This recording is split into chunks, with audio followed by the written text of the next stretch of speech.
Okay, so we can begin. So we begin with 3 bows to the Buddha. If you have a Buddha image in front of you, you can bow to it. If not, you can just visualize in your own mind or your heart an image of the Buddha. So 1, 2,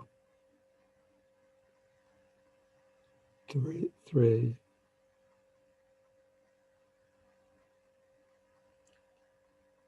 And then we recite the homage verse of homage to the Buddha.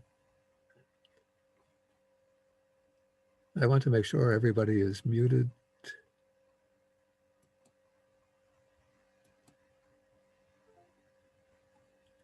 Okay, so we recite Namo tassa bhagavato arahato samma sambuddhassa.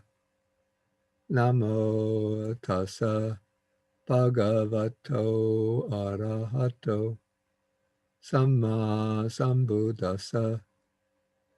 Namo tassa bhagavato arahato samma sambuddhassa. Okay, so today is October 17th, 2020, and we have been working our way through the Anguttara Nikaya, the numerical discourses of the Buddha, and we are now in the Book of Fours.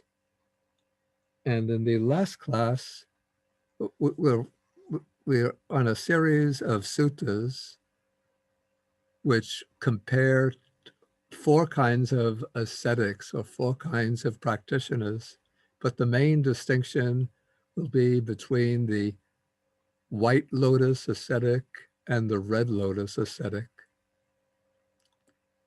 And so we did the first sutta in this sequence, in this group, during our last class.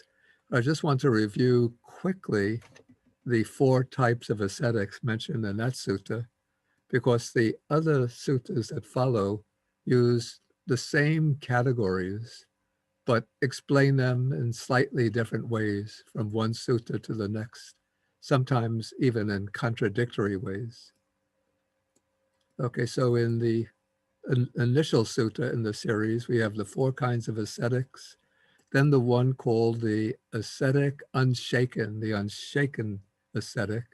This is the trainee, who is said to be one practicing the way, who is aspiring for the unsurpassed or supreme security from bondage.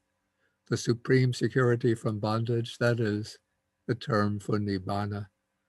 And so the trainee who is practicing the way is one who has entered upon the irreversible, the definitive, irreversible path to the attainment of liberation. And so technically, this would be a disciple at the level of a stream enterer, once returner, non-returner. Or even at the more elementary level, the one who is on the path to stream entry and who has to realize the fruit of stream entry in that very same life.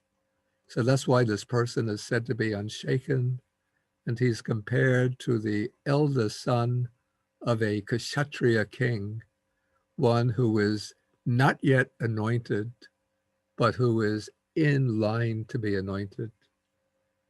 So that's like the trainee who is bound to reach liberation, who is bound to attain arhatship, who is bound to realize nirvana, but has not yet attained it.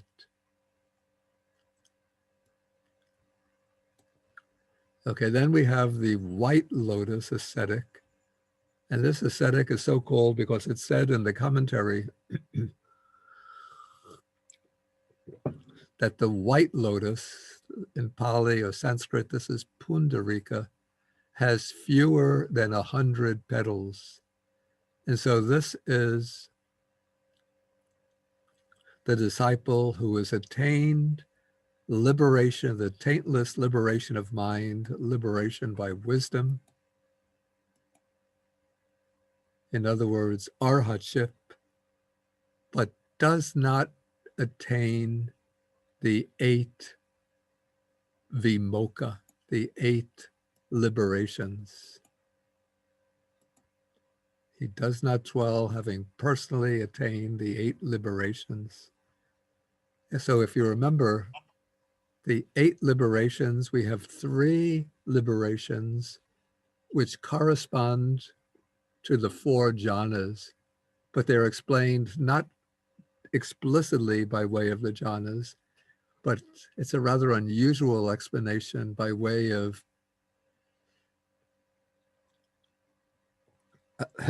I don't want to get into it. It's a bit too complicated.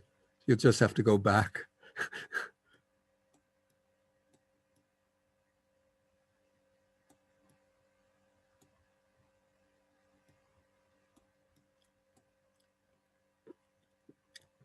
Okay, so this ascetic doesn't dwell having contacted the 8 liberations. So we have 3 liberations or 3 emancipations corresponding to the 4 jhanas. Then there are the 4 arupa attainments, the 4 formless meditative absorptions. So altogether, those are 7. Then the 8th is sanya vedayita nirodha, the cessation of perception and feeling, the meditative attainment in which mind and all mental processes completely stop. So this practitioner doesn't attain these 8 emancipations. And it's an open question, as I pointed out last time, when it said that they don't attain the 8 emancipations. Does this mean that they don't attain them at all?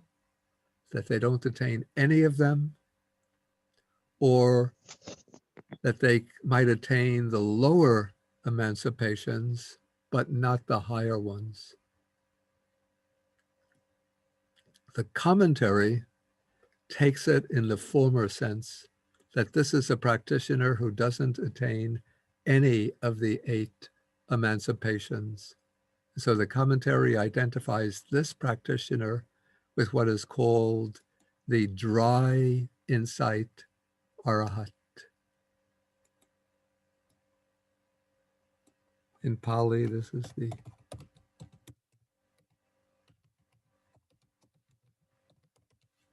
sukha vipassika. And sukha here, this word sukha, it's not the same as the word sukha with 1K, meaning pleasant or happiness. But sukha means dry. And vipassika is one who practices vipassana, insight. So this is an arhat who attains arhatship by practicing insight without a basis or foundation of the jhanas. So that's the commentarial way of explanation. But from the sutta itself, I have to say it's ambiguous. But this practitioner is contrasted with the Red Lotus Ascetic. This is the Paduma Samana. Paduma, or Sanskrit Padma. This is the lotus, the red lotus flower, which is said has 100 petals or more than 100 petals. I've never personally tried to count the petals of a lotus flower, so I don't know. So this is the practitioner who attains the taintless liberation of mind, liberation by wisdom. In other words, an arahat. And this is one who also is said to attain the 8 emancipations. And the implication here, since he's compared to the lotus flower, the red lotus who has the 100 petals, that this practitioner has access to all 8 emancipations. And that type of practitioner is praised at the end of the Maha Nidana Sutta, the great discourse on causation in the Digha Nikaya, Sutta number 15. The Buddha speaks about the Ubbato Bhaga Vimutta, the arhat who is liberated in both ways, in both respects.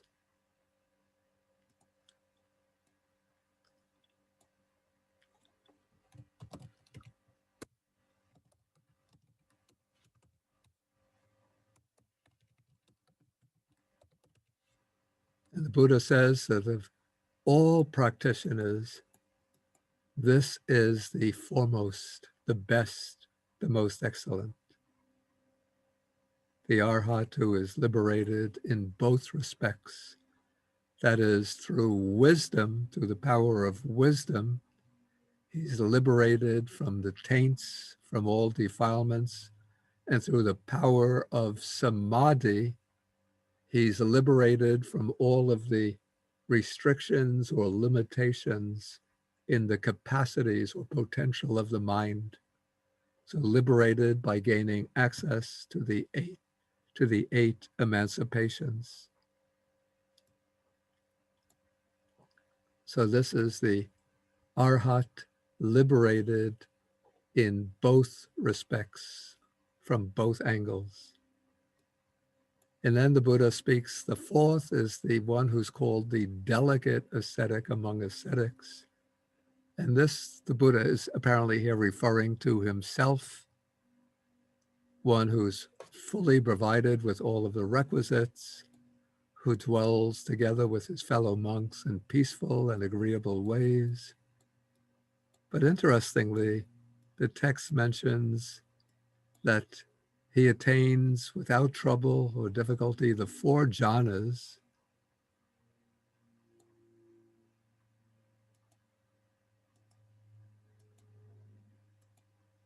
and also the taintless liberation of mind, liberation by wisdom.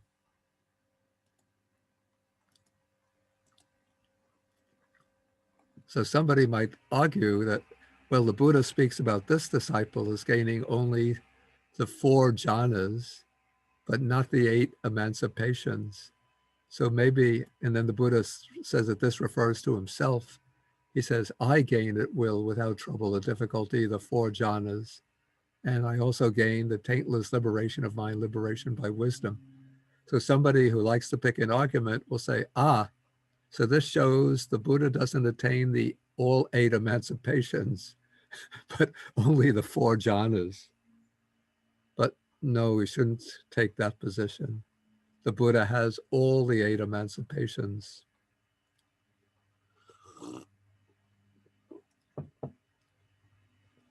I don't know why he refers here only to the 4 jhanas. Maybe somebody else will have some idea about this, but I don't know the answer. In any case, this was just a review to go through the designations or titles for these 4 types of ascetics. Now we're going to go into the new suttas. So now we come to, in which the text continues to use the 4 designations, but gives different explanations. And in some respects, these explanations will contradict the explanation of the sutta that we just went through. So now we come to Angutara, Book of Fours, number 88. So this sutta is going to distinguish the 4 types of ascetics by way of their relationship to the fetters.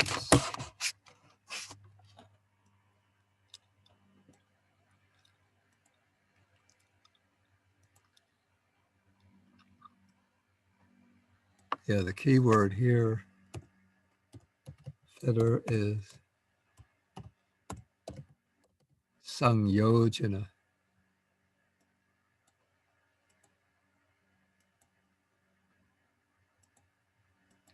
And actually the Pali word sangyojana, it's derived from the root, the verbal root, yuj, from which we also get the word yoga in Pali and Sanskrit. So yuj implies yoking together. And interestingly, the Pali Sanskrit word yoga is related to the English word yoke. You could see they both English and Pali Sanskrit at a very, very ancient level were connected together, belonging to the same family of languages. And then the prefix sang gives the sense of together. So yojana is yoking together. And in this case, the sangyojanas are those things that yoke one together to the cycle of birth and death. And so the process of attaining liberation is sometimes explained as the elimination, the eradication of the sangyojanas. And then the different grades or classes of disciples are designated or classified by way of their relationship to the sangyojana. Because the suttas explain 10 sangyojanas, 10 fetters. And so we're going to see the relationship of the 4 grades of disciples here to the 10 fetters. Okay, so first we start with the ascetic unshaken. And this type of ascetic is here defined by way of the stock formula for the sotapanna, the stream enterer. And so it starts off with the utter destruction or eradication of 3 fetters. The monk or the practitioner, doesn't have to be a monk, but the practitioner is a stream enterer. So what is the stream? The stream is the world transcending Noble Eightfold Path. And so one who has acquired the path is a stream enterer.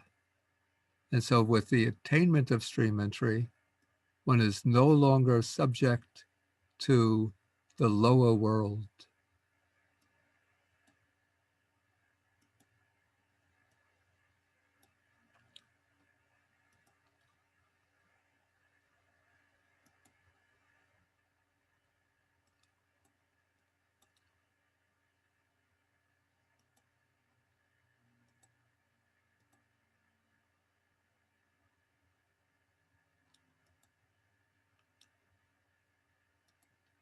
It's good to look at the Pali terms that are used.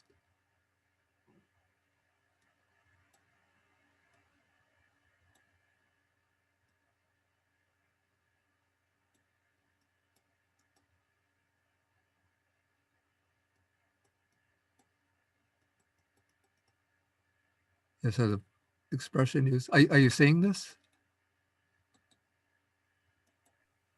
Yes, Yes, we Bhante. can see Yes, it. Okay. Bhante. Okay.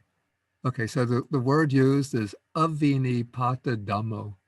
So the suffix dhammo means, in this case, subject to, and the prefix is a negation. Yeah, so please continue to mute the mic so we don't get background noise.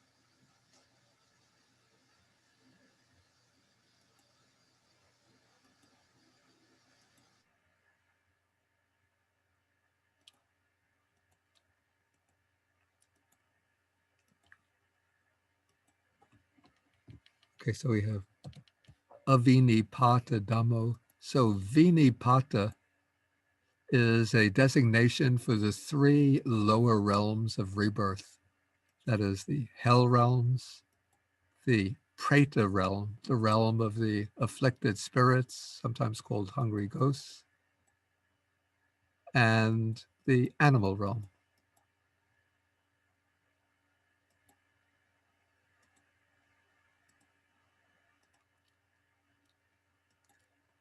So once you attain stream entry, then you're no longer subject to rebirth in any of those realms. But if you're going to continue to take rebirth, it's either into one or another of the heavenly realms or back into the human realm.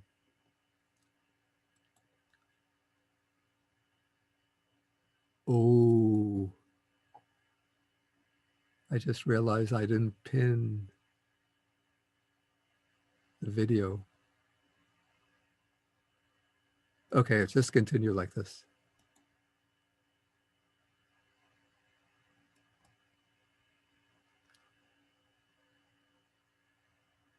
Okay, and then the disciple is niyato.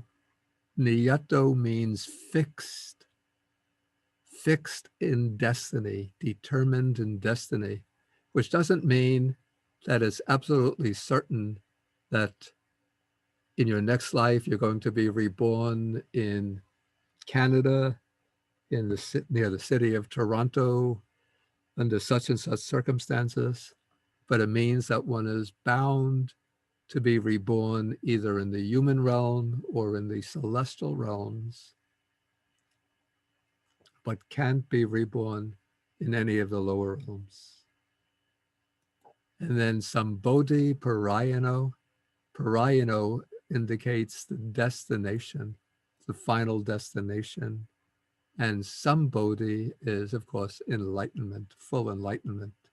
So one has full enlightenment as one's destination. Okay, so these are the distinguishing characteristics of the stream enterer.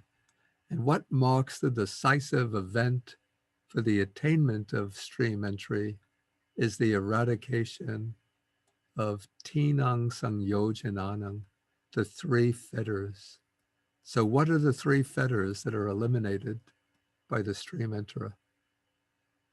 Let us do a test. Anybody want to come up and offer us all three of them?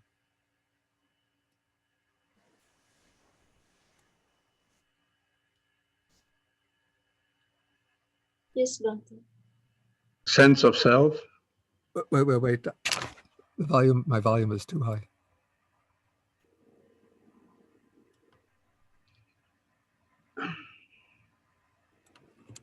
Okay, A sense of self. not quite the sense of self. There's a very specific term that is used. Doesn't he become a Zakaya once? Doesn't he become a once returner? We're speaking about a stream enterer. What are the We're three still on fetters? number one. Okay. Yeah. One thing. One is doubt. You eliminate doubt. Yeah. Second one is sense of like non-self, and you eliminate rites and rituals. You no longer believe in the rites and rituals. Okay, but you're saying sense of self. It's not quite that. It's Setting. non-self. No, there's a specific term. Bhante, It's Bhante, anatta, no Okay, how self. much? Osman. Zakaya Ditti. Identity view. Okay, I heard it in Pali. Identity view. Anatta. Yeah, Bhante Zakaya Ditti Chikicha Zakaya. Silabad Paramata. Okay. That's right. Chikicha.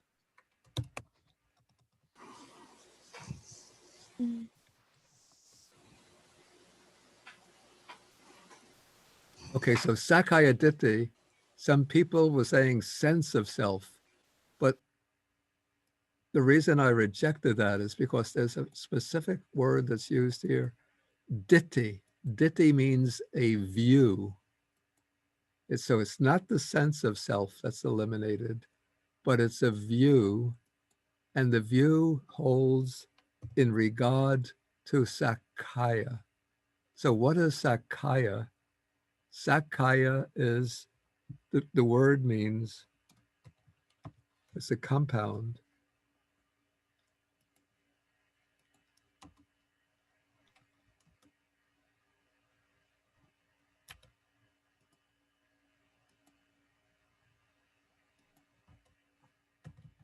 of sat,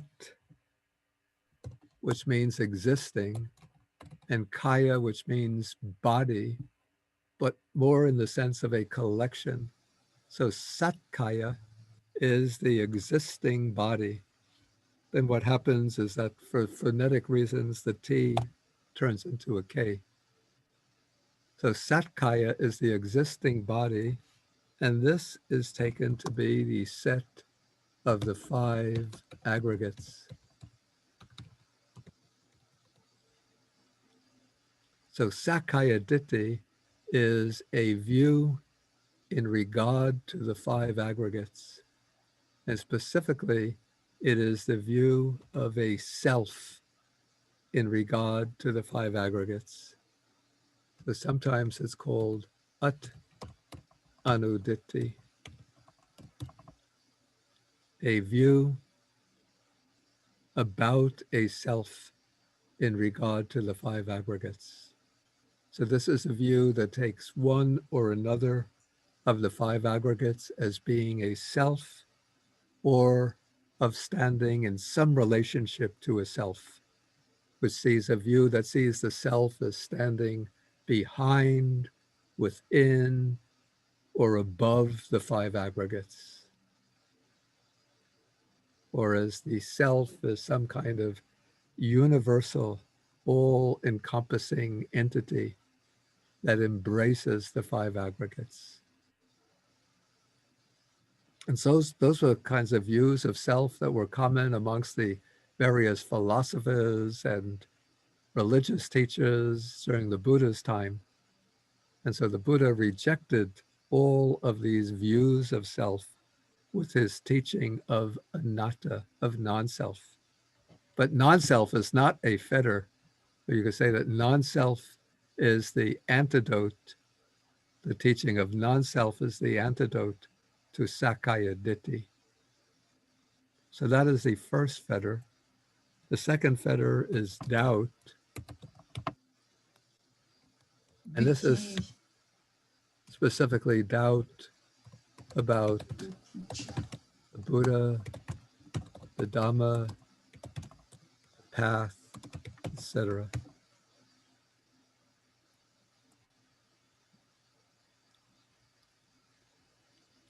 Okay, then the third fetter is, in Pali, it's Sila Bhatta Paramasa.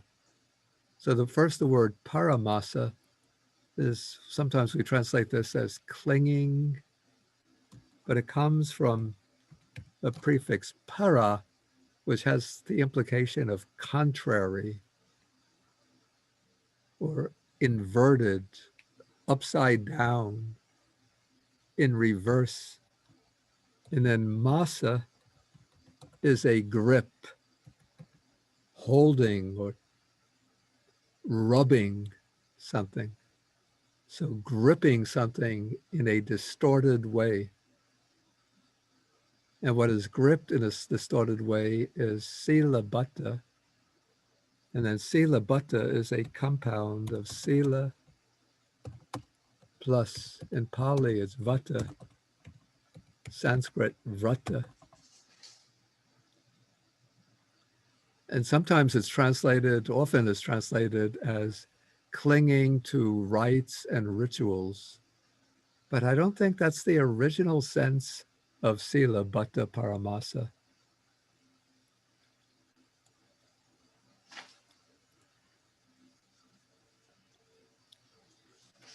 Here we have, this is the Dhamma Sangani, this is the Abhidharma text. So here it's explaining sila bhatta paramasa. So it says, what is it?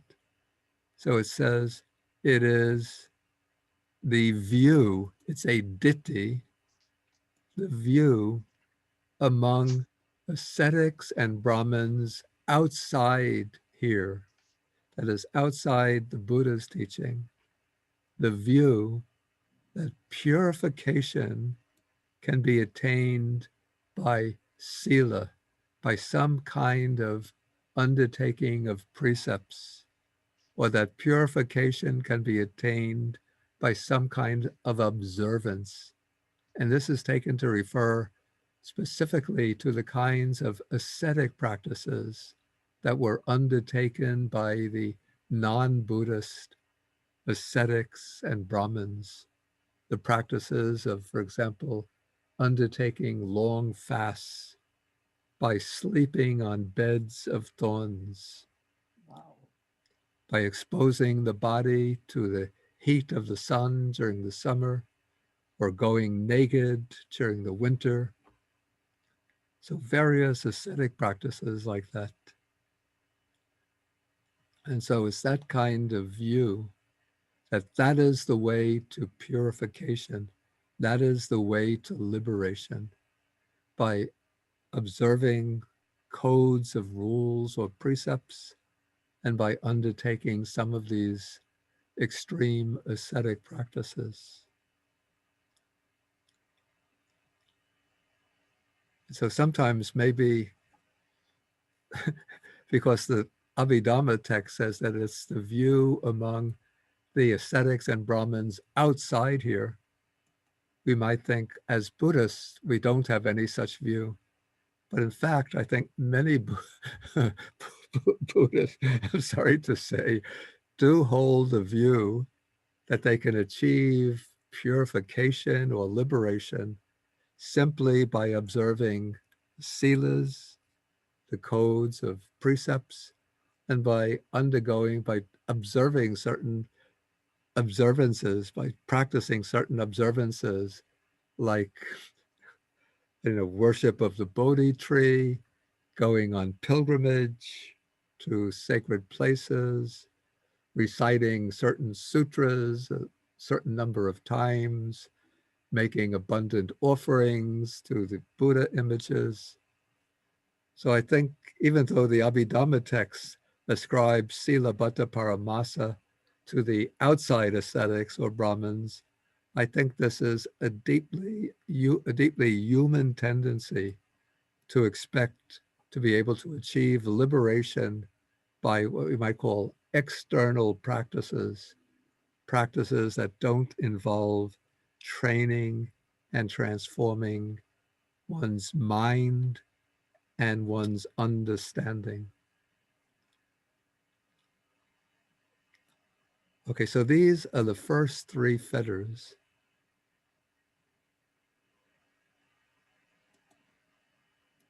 And so these are the three fetters that are eradicated, completely liberated by the stream enterer.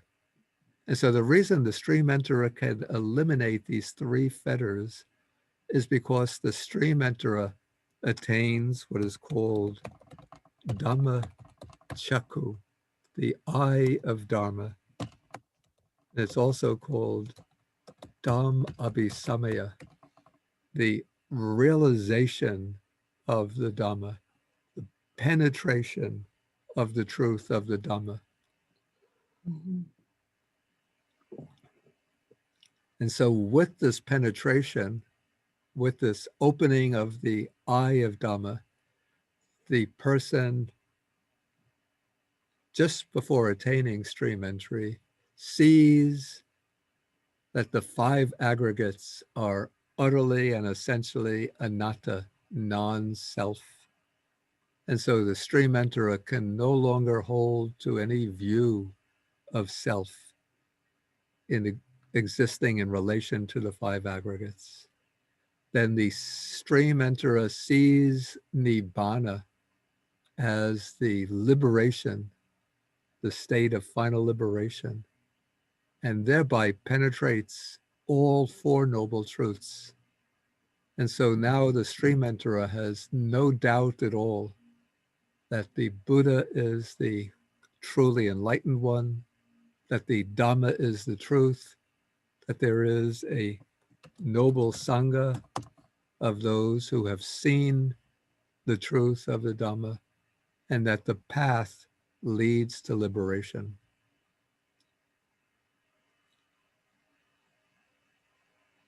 And then the stream enterer, because they've reached the Noble Eightfold Path, they know that the Noble Eightfold Path is indeed the way to liberation. And so they no longer will cling to or take a wrong grasp of precepts and observances. So this doesn't mean that the stream enterer gives up sila and doesn't have to observe sila. And it doesn't mean that they completely abandon all observances. They might participate in the rituals, the ceremonies, and so forth of the monastery, but they don't have a wrong grasp of the precepts and the observances, thinking that these precepts and observances on their own are the way to liberation.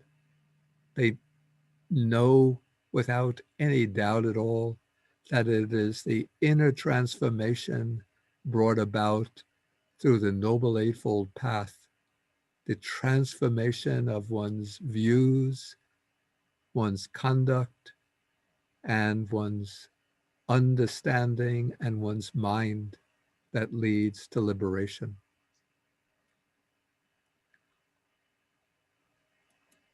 Okay, so this is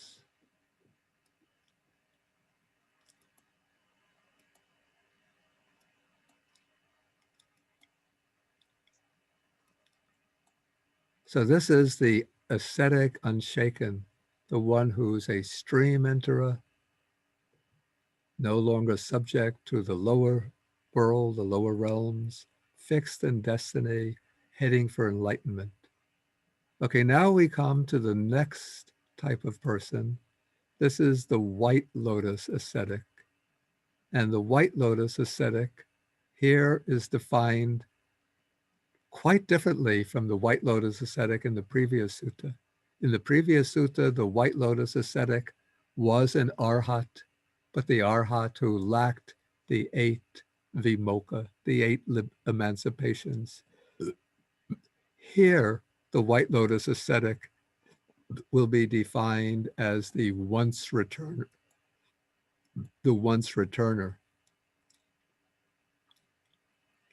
And so we have the explanation here with the utter destruction of 3 fetters. So the once returner also destroys the 3 fetters like the stream enterer. And the once returner doesn't destroy any additional fetters, but reduces greed, hatred, and delusion.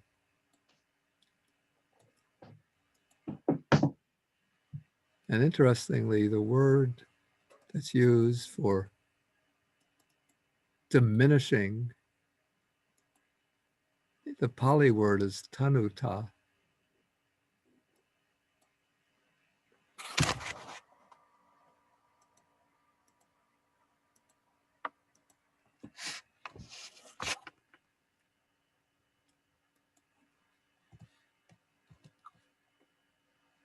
Yeah, so this is just an abstract form of the word tanu.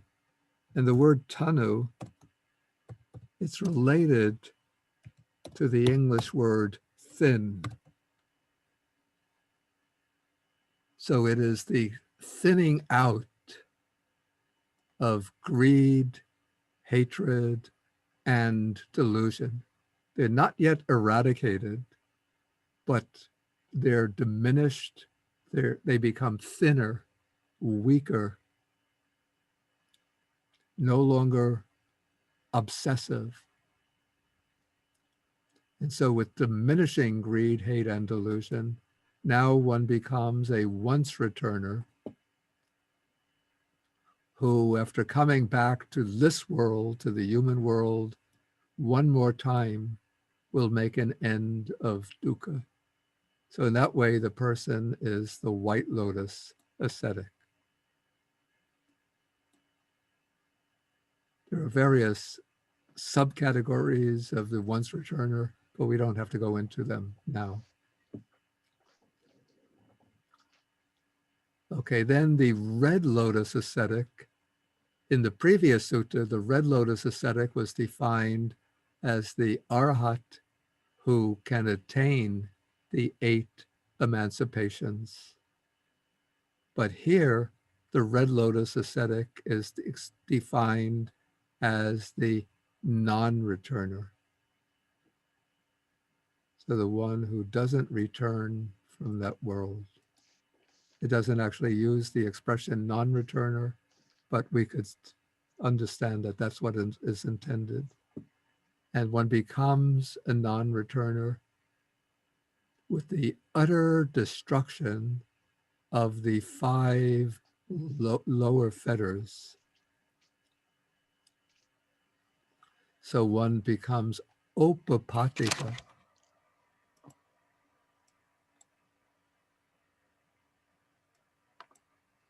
Okay, well, I won't go through that.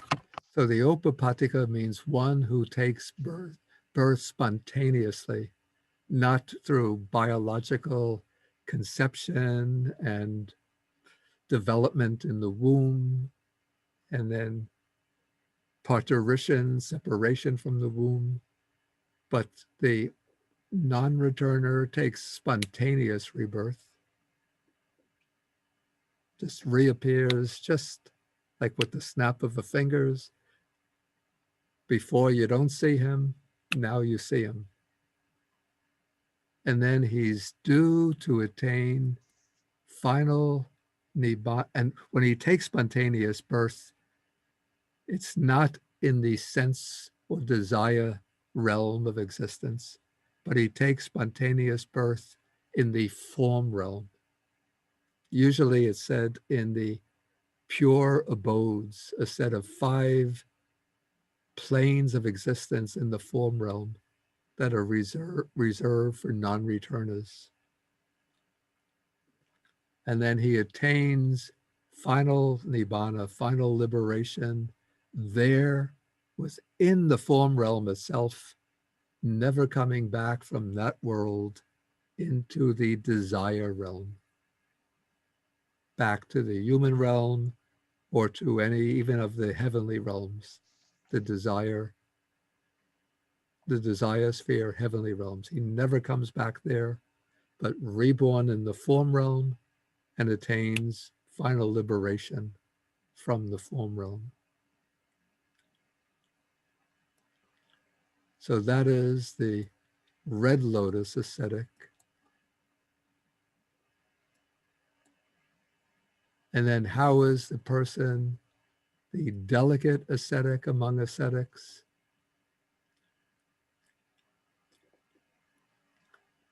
Oh, first we have to go back. What are the 5 lower fetters? So we already have 3 of them. So certainly the non-returner has eliminated these 3 fetters. And what are the other 2 fetters that are eliminated to become a non-returner?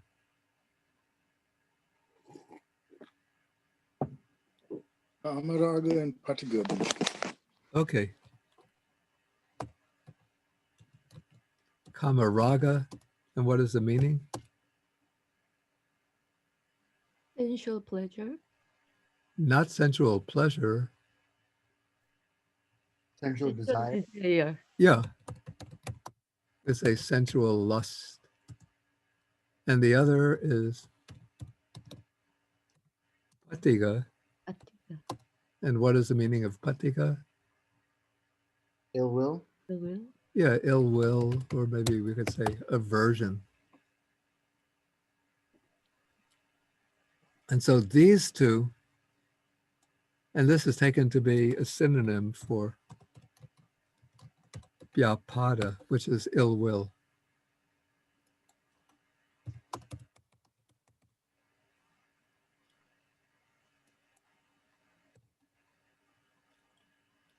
So these are the 2 fetters that bind us to the desire realm.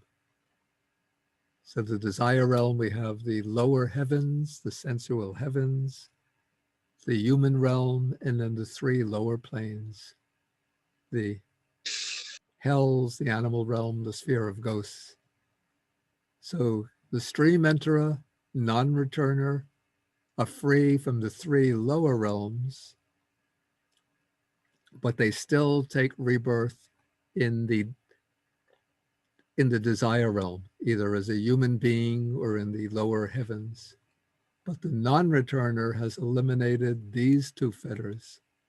And so the non-returners are no longer born in the desire realm, but they're reborn in the form realm, in which there's no sensual desire anymore in that realm. and the material form becomes very subtle.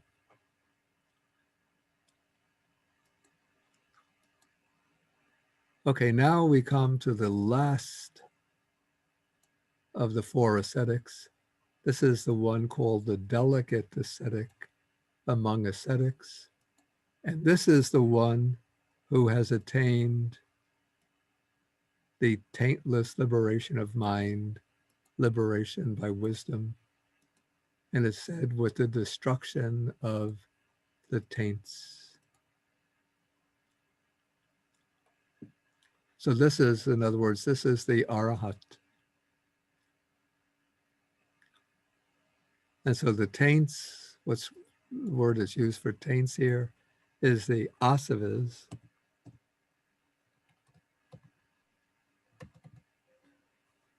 And what are the asavas?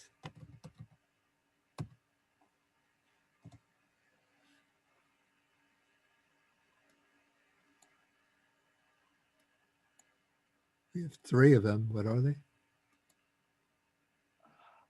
The affluence, Becoming. Asava of becoming. No, have to Liberation get, of mind, wisdom. Kamasava, the Reduction. power. wait, let me get the list of participants. You have to raise the hand Oh. to offer. Okay, An, It's the Kamasava, the Pavasava, and Ajivasava. okay, very good. Do you want to translate them in English for us? It's the sensual craving, Kamasava. Yeah, Pavasava is the taint of craving for existence. yeah, And Vijasava, the taint of ignorance. right. Very good. Very exact. Vahavasa. Vahavasa, craving for existence.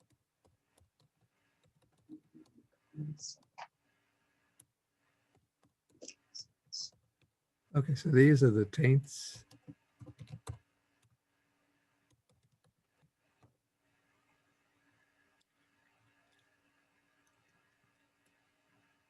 So all of you should learn, you have to learn the three taints. And sometimes the texts speak also about 5 higher fetters that are eliminated to achieve arhatship. Higher or subtle fetters. Can anybody venture, provide the 5 higher fetters? And don't guess, you have to tell them exactly what they are.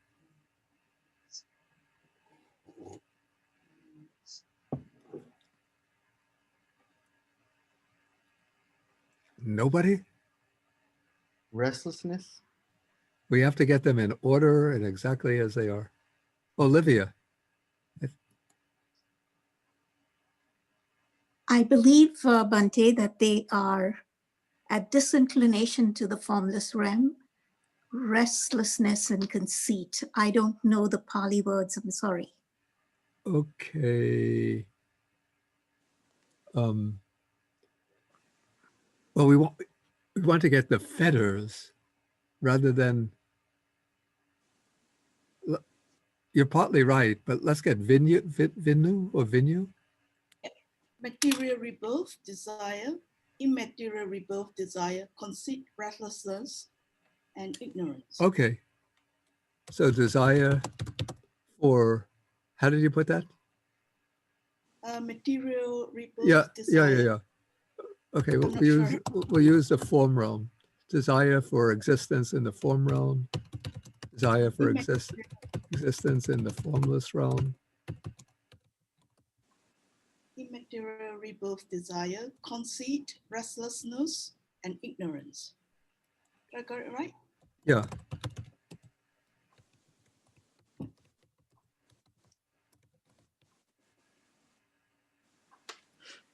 Yeah, so it's desire for existence in the form realm.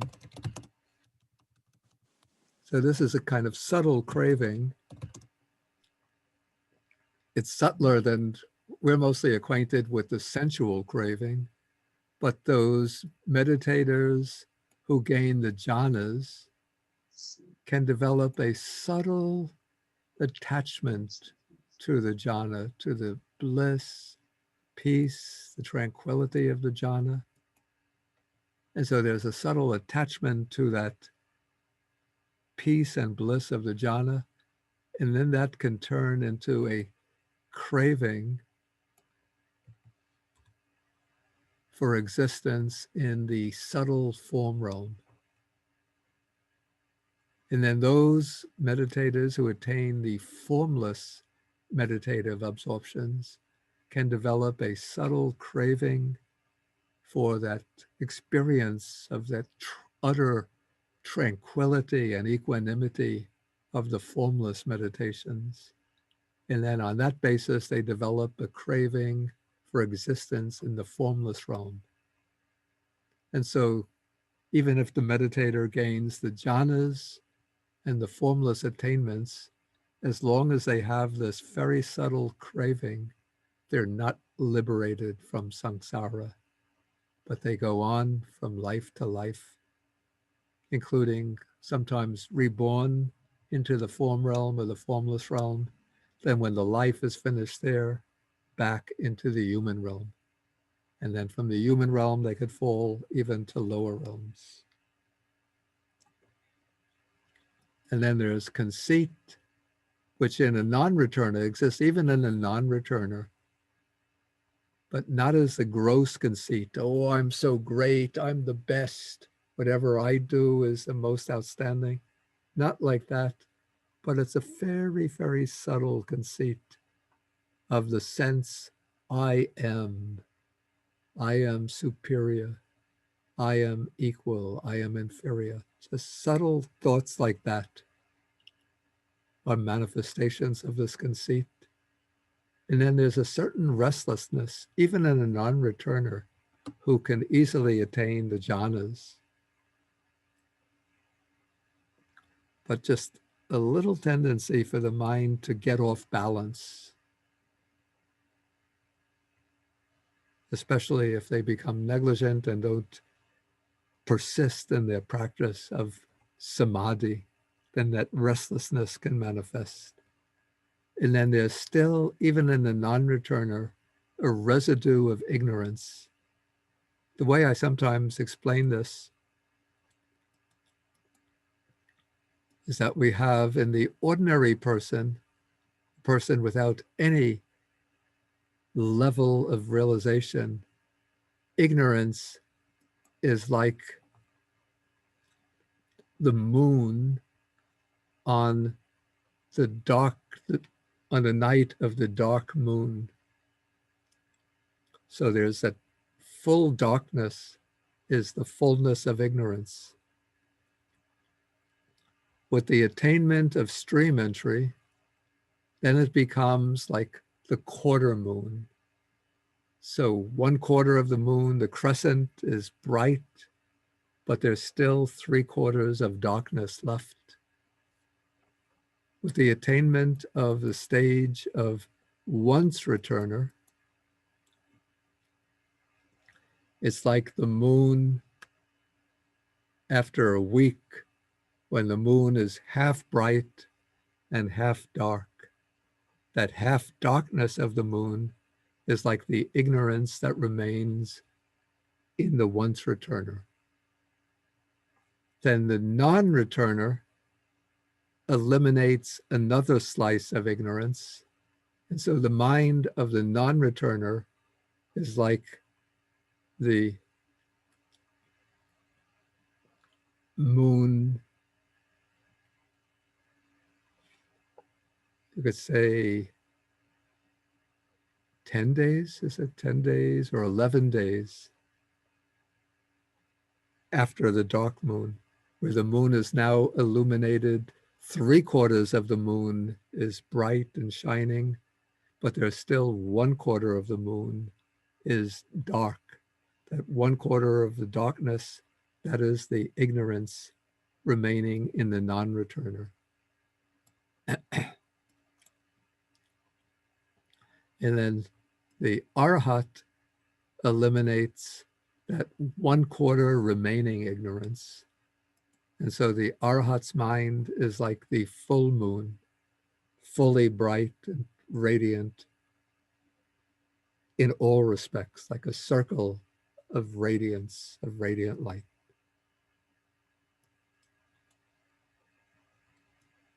Okay, so those are the 5 fetters, the 5 subtle fetters that are eliminated by the Arahat. And so we could say that, looking at the asavas, that the non-returner eliminates the kamasava, but the non-returner still has the craving for existence and ignorance. And the craving for existence is equivalent to these 2 types of desire.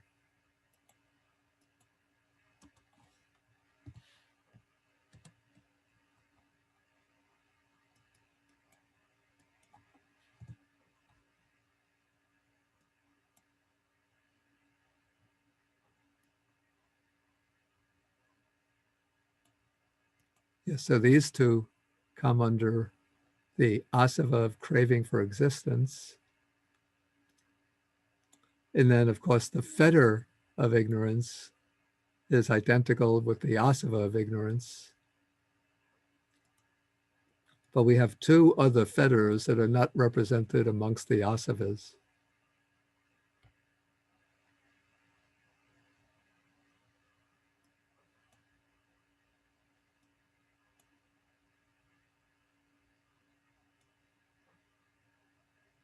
Okay, so this is the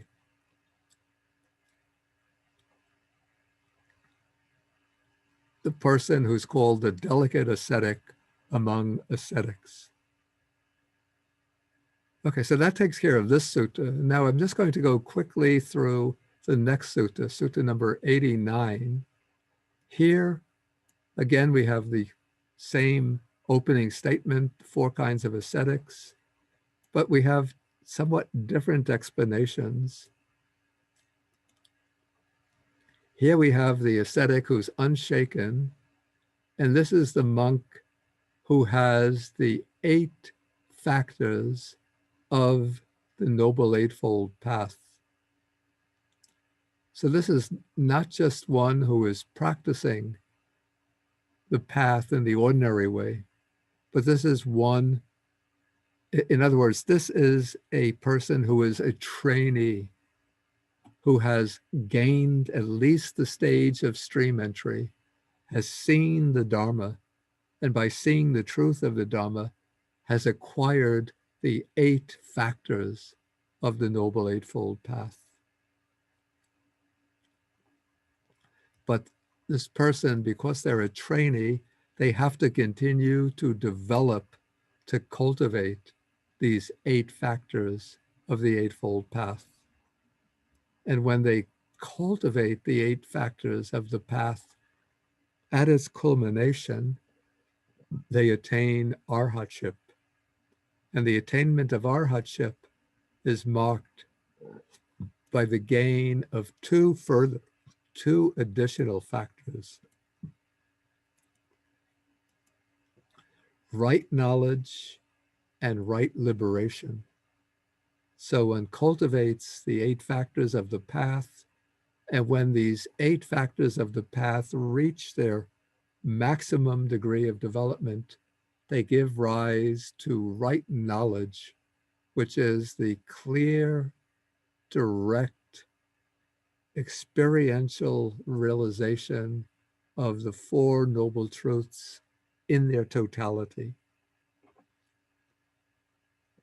And with the achievement of that right knowledge, the mind is, the defilements are eradicated or destroyed, and one gains right liberation. The way it's expressed in the sutta, it says that when one develops the Noble Eightfold Path, then one sees and knows the 4 noble truths. So that seeing and knowing of the 4 noble truths is right knowledge, And as one sees and knows the Four Noble Truths, then the text says, the mind is liberated from the taint of sensual craving, liberated from the craving for existence, liberated from the taint of ignorance. So that is right liberation. So when the 8 factors are mentioned together, this shows the Arhat. Sometimes it's said that the Arhat has a tenfold path or tenfold noble path. Strictly speaking, that's not correct. The Arhat is not on the path anymore. The Arhat has finished the path. But by practicing the path as a trainee, the Arhat acquires the 8 right factors. And then the Arhat also has right knowledge and right liberation. So the Arhat has 10 factors, but these are not 10 factors of a path, because the Arhat is not on the path anymore, but finished with the path. Okay, so mentioning the 10 factors shows an Arhat, but this is an Arhat who does not attain the 8 emancipations. And so therefore he's called the White Lotus Ascetic. And then the Red Lotus Ascetic, the Arhat with the 10 factors who attains the 8 emancipations. And then the Delicate Ascetic among ascetics, explained in the same way.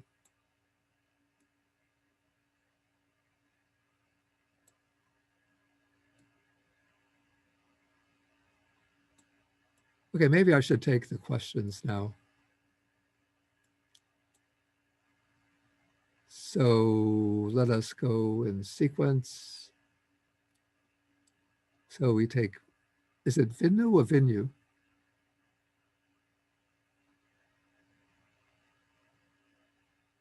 Okay, the order has changed now. Okay, Jane Marie. Good morning, Bhante. Good morning. I have a question about the asavas and Yeah. the fact that they include sensual craving and craving for existence, which are 2 of the 3 cravings. But craving for non-existence is not present. So where does that fall off? Yeah, I've never seen an explanation for this, so I could just offer my own opinion about it. I think the reason craving for non-existence is not included is because the asavas are the things that sort of directly and explicitly keep one bound to the cycle of existence. And the craving for non-existence is something, a kind of craving that leads away from existence, but it's rooted in a wrong view, the wrong view that there is a self that has to be annihilated, eliminated to gain liberation. And so the craving for non-existence is not a kind of craving that is directly and explicitly, that directly and clearly binds one to existence, whereas sensual craving, craving for existence, and ignorance do so. That's my opinion. I see. Thank you. Okay, Yoland. You. Okay, Bhante, my question is not as sophisticated and intellectual as some of the participants have been asking. My question is really just basic. Can you scroll up on your chart a little? You mentioned that there were lower and higher. Can you scroll up on your chart? Yeah, let me the find page it. you had before this? Yeah, I have to find it. That Word document?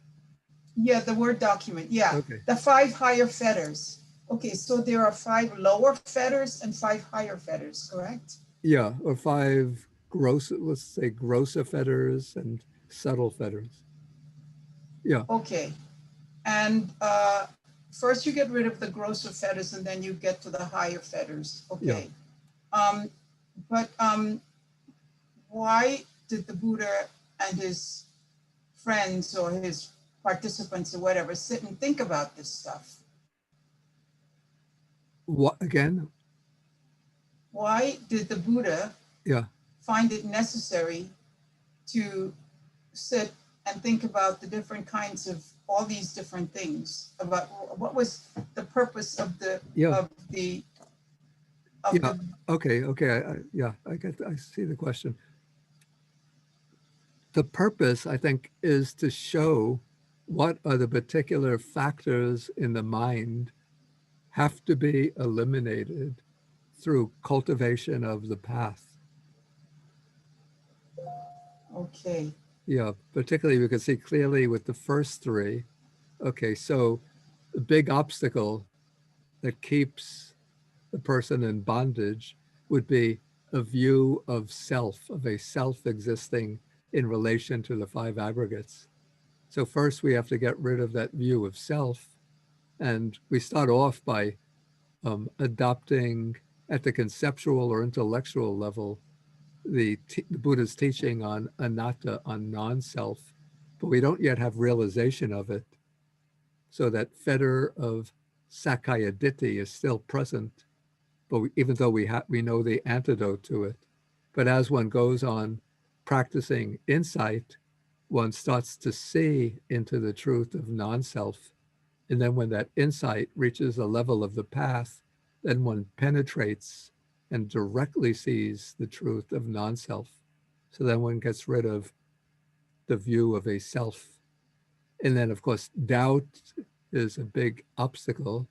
And so during the early stage of training, we have to suspend our doubt. Of course, it doesn't mean that we stop questioning, but we have to have at least enough trust or confidence to go on in our engagement with the path. And then when we bring the path to its culmination with the attainment of stream entry, then doubt is eliminated. Okay, then, as I mentioned earlier, it was a common view amongst the Buddha's contemporaries that, or at least some groups of them, that the way to liberation is through undertaking certain codes of precepts and engaging in certain ascetic practices. So that would be the sila bhatta. And so the Buddha teaches that one has to overcome that wrong grasp of sila bhatta. And then I think you could just see the same thing applies to the other fetters. So these are the things that keep one in bondage. And so one knows that these are the things one has to gradually weaken in one's training and then eventually overcome when the training reaches the stage of penetration. Got it? Yeah, got it. It seems like these monks really, so it's really kind of a deep personal digging into all the little tiny aspects of your personality, because you're examining yourself as you're learning this. Exactly, yeah. Okay, let us move on. And is it Vinu or Vinu? Vinu. Yeah. Vinu. Anyway, Oh. yeah, Vinu. Bhante, I have just one question. For Sutta 87, 88, and 89, basically, is Buddha actually refer to Arahanship or Arahanhood that, like some venerable monk like Sariputta and not so much like Moggallana or Aranunda, right? Because Buddha did never refer to Iddhipada, the third eyes. So it's not necessary to develop those, right? Am I right?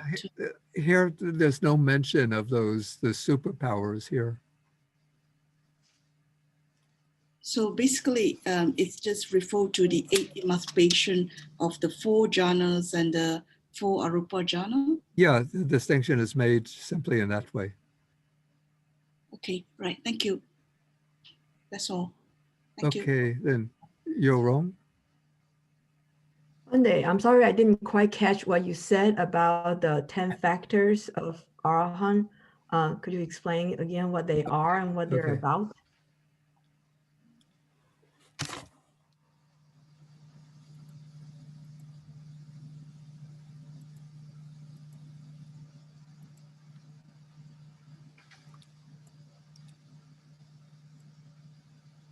Oh, let me get.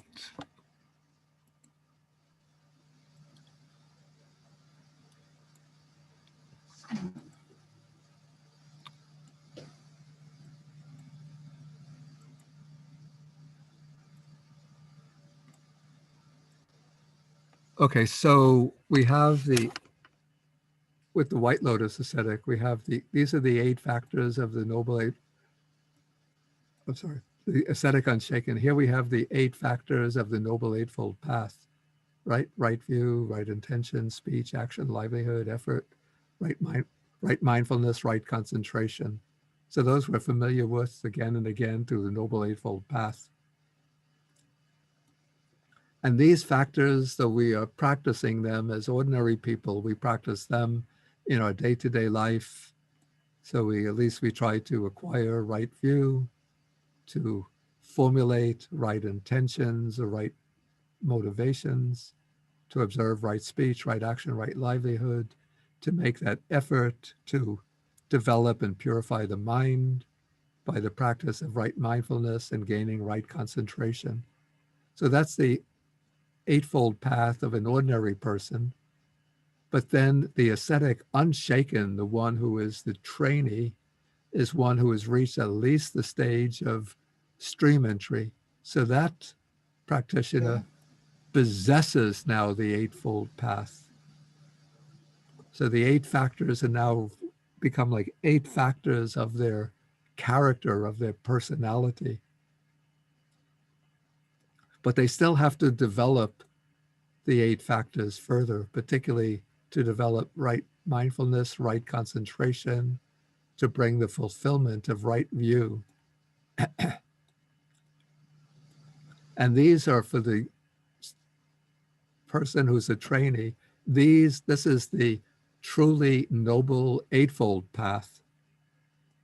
But then when the Eightfold Path comes to fulfillment, reaches its culmination, it brings the arising of right knowledge, the samajnana, which is not just, of course, intellectual knowledge, but this is jnana dasana, the knowledge and seeing of the Four Noble Truths, or the knowing and seeing of the unconditioned.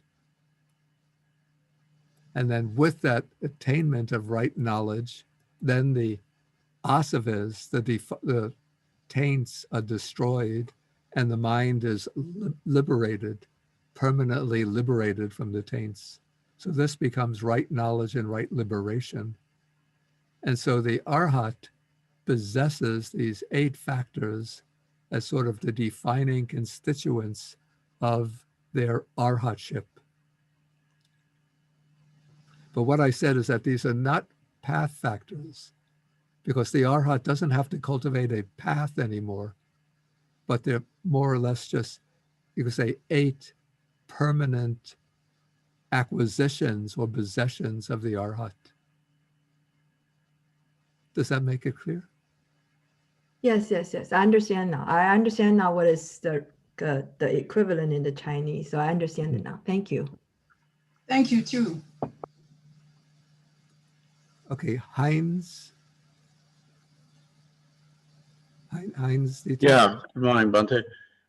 In the 5 lower fetters, you overcome self-view before you overcome ill will. Yeah, you overcome the view of self. Yeah, you overcome the view of self. Yeah. That, in my sort of just, operating from meditative experience, it seems harder to overcome self-view than to overcome ill will. I think, yeah, the sense here is that in a way you're right, but you see, the view of self is not the same as the sense of self. What you Mhm. call the sense of self might be contained within conceit, the sense that there is some kind of I, and then one rates oneself or ranks oneself in relation to others by way of that sense of I. So that is the conceit.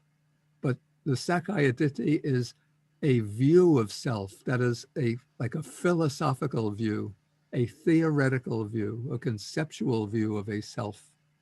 So that can be eliminated with the attainment of stream entry, because with the attainment of stream entry, one sees into the reality of non-self. Mm. And so by seeing the reality or the truth of non-self, one can no longer hold to any conceptual view of self, Right. but that subtle sense of self indicated by conceit Very remains there. good. Very good. Yeah, and because that is still present, then if people do something annoying to you, if they speak in rough ways to you, disparage you, aversion can arise. Because there's still that sense of self is still there, but it doesn't lead to the adoption of a formulated theoretical view of a real self. It just seems to me that ill will is a coarser mind state than the view of self, which can be very, very subtle. Yeah. But Thank you. But it's more, you could say that sensual lust and aversion are more deeply rooted in, call it the instinctual urges of the mind.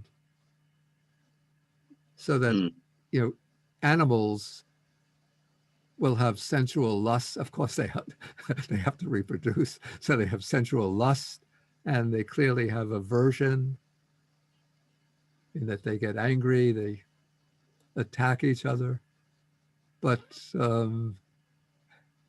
well, I've never had any conversation with an animal about whether they have a view of self, but I don't think they have a theoretical view of self. It's just that sense of self is there. Okay, Ravi?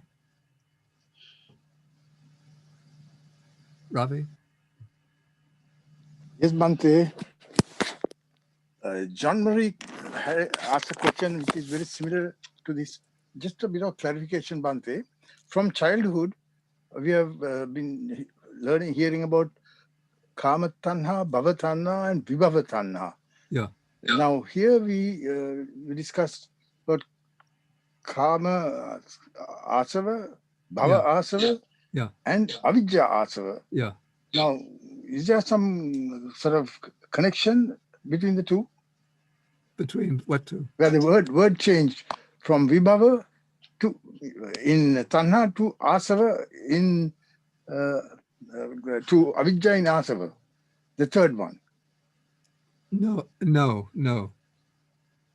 As I said, the texts never give a reason why they exclude Vibhava Tanha from the asavas, but Vibhava Tanha is not the same as avidya or ignorance. Mm-hmm. And I explained my opinion about the reason I explained earlier to the first question from Jane. Yes, thank you, Bhante. Okay, so we take Sut.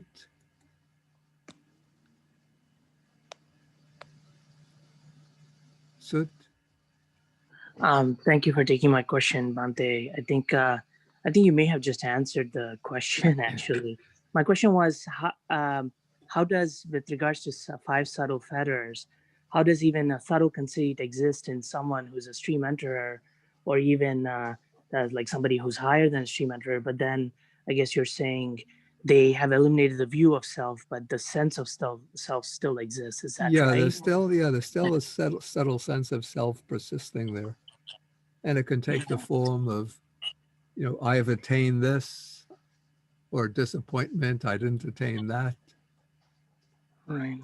Even though I guess they understand that it's just they'll see through when those thoughts arise, they'll see through them, and those thoughts won't mislead them to adopt a view of self. but they recognize that this is sort of a deep inherent tendency of the mind. Right. Thank you so much, sir. Okay, I'll have to go quickly through the next questions. Gita? Unmute. Oops.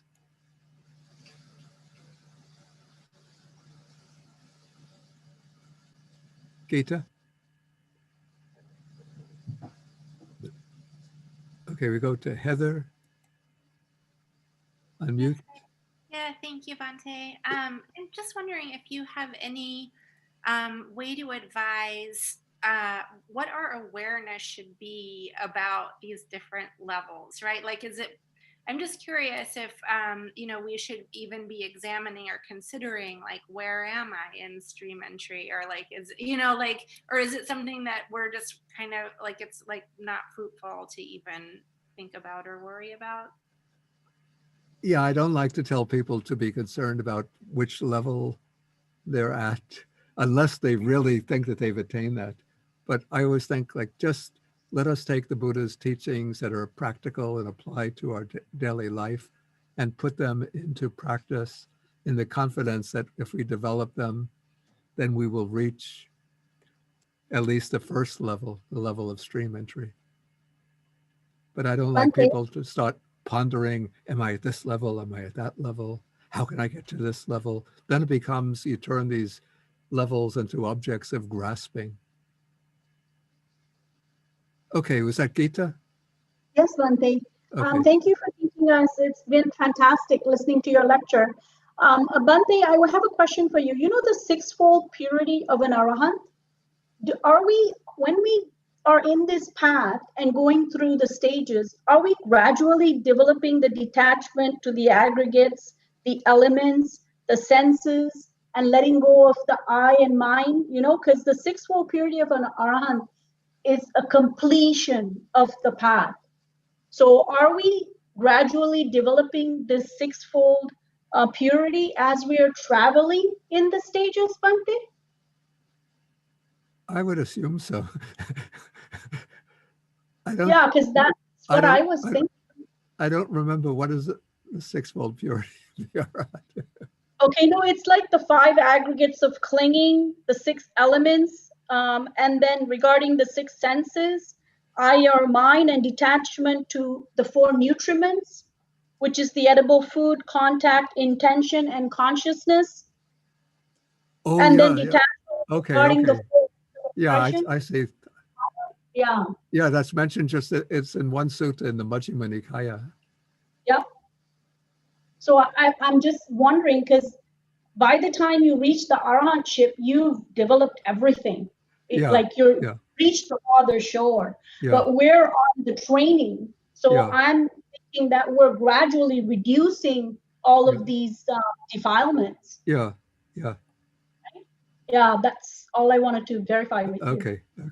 Thank you, Bhante Bodhi. You're wonderful. Thank you. Okay, thank you for teaching me about the sixfold purity of the No, not at all. I'm just reviewing with you. Thank you, Bhante. Okay, Dan Vasquez. Okay. Hi, Bhante. Thank Hello. you so much for your teachings. Just 2 quick questions. In terms of practical practices to diminish or see through Zakaya Ditthi, do you have any suggestions to unhook from a view of self? And the second question is, oh my God, I forgot the second question. Let's just do the first one. Okay, maybe if I answer the first. Yeah, it'll come up. Okay. What I suggest you might do as a part of your regular practice is often you think that you can't really see the truth of non-self until you reach a very high stage in meditation practice. But what I would say can sort of build up a disposition for getting free of Zakaya Ditthi is to do a reflective contemplation, make it part of one's daily meditation practice. Take it, going through each aggregate in turn, starting with the form aggregate, and reflect the material form. This is just matter. This is not mine. This I am not. This is not myself. Then turn to feeling. And then one reflects, there are these feelings, pleasant, painful, neutral feelings, or feelings that arise through the eye, ear, nose, tongue, body, and mind. These feelings, not mine, not I, not myself. Perceptions or ideas that arise, all of these ideas are not mine, not I, not myself. My purposes, my intentions, my volitions, the acts of will, not mine, not I, not myself. And my consciousness, my awareness are just acts of knowing, acts of awareness based on the eye, ear, nose, tongue, body, and mind. All consciousness is not mine, not I, not myself. So you could just set aside like 5 minutes just to do that reflective contemplation. And it's building up the disposition that will assist one in the stage of insight to gain an actual penetrative insight into the truth of non-self. Thank you, Bhante. Thank you. Okay. That's wonderful, Bhante. Okay. Yoland, did you have your hand up for another question? I wanted to ask you, one of the other questions was about ill will and ill will and self. How they, I don't know, are they together? Are they the same thing? Are they different? How? No, ill will is quite different from a view of self. But I think the point that he made, that the person who asked that question made, is that ill will, let us say anger or resentment against others, tends to arise, sort of what's lying in the background is some sense that I am a self, even if it's not a theoretical view of self, that I am this or I am that, but there's some grasping at the idea of I. And so if somebody, say, speaks in a hostile way to me or a provocative way, I get angry. Or if things don't go my way, if I don't get what I want, I become upset and disappointed. So that's arising. What underlies that anger and that disappointment is some underlying attachment to a self, a sense of self. Okay, thank you, Bhante. Thank you. Okay, then we're going to have to end now because I'm going to have to go up for the meal. So I just want to end with 2 announcements.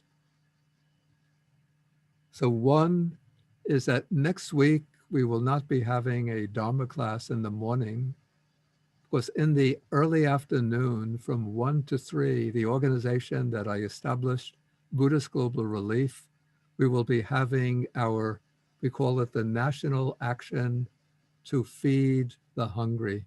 This is a online national event to bring together people for the purpose of generating the funds that will support the projects of Buddhist Global Relief. So we will be having presentations about the work of Buddhist Global Relief, which is, I would say, is one of the most significant Buddhist relief organizations based in North America. Presentations about the work of Buddhist Global Relief, about our projects, and also Dharma talks by noted Dharma teachers, including Jack Cornfield from California, Reverend Hung Shi, also from California, a number of other speakers. And so I want to urge everybody to join this event. And you can learn about it if you go to the website of Buddhist Global Relief, and you'll learn more about the event, and then there'll be a form for registering for the event to come on to join us. It will be through Zoom. And so please do join. And if you can't join for some other reason, please do still go to the website of Buddhist Global Relief and consider making a donation to support this important work of launching projects around the world that provide food relief to hungry and needy people and help poor people with the means to escape from poverty. So that's one announcement. The second announcement is the last 3 days of the Thanksgiving weekend, Friday, Saturday, Sunday, we'll be having a 3-day meditation retreat based on the 4 protective meditations. I think the announcement should be up on the BAUS website, and you might have gotten the announcement from our computer team. And so if you're interested, if you are free those days, Friday, Saturday, Sunday, register for the retreat. It will be an online retreat because we can't meet in person because of the pandemic, but we'll be giving instructions online and then having practice sessions based on the 4 protective meditations, recollection of the Buddha, loving kindness, the 32 parts of the body, and mindfulness of death. Okay, so that will be it for the morning, and then I'll end quickly by doing the sharing of the merits. So as I'm reciting, think with loving kindness of all beings throughout the world and share the merits with all beings. Akasata Chabumata Deva Naga Mahidika Punyantang Anumoditva Chirang Rakantu Sasanang Akasata Chabumata Deva Naga Mahidika Punyantang Anumoditva Chirang Rakantu Desanang Akasata Chabumata Deva Naga Mahidika Punyantang Anumoditva Chirang Rakantu Mang Parang Bhavagupadaya Vichi Hetato Etantare Satakayupapanna Rupya Rupicha Sanya Sanino Tukha Pamuchantu Pusantu Nibuting. Sadhu, Sadhu, sadhu, sadhu, sadhu, sadhu, sadhu. Okay, so Thank you, Bante. Thank you very much, you, Bante. Enjoy the Bye. Bye, everybody. Bye. Bye. Thank you, everyone. Thank you. Thank you. Thank you, Bante. Thank you. Thank you, Annie.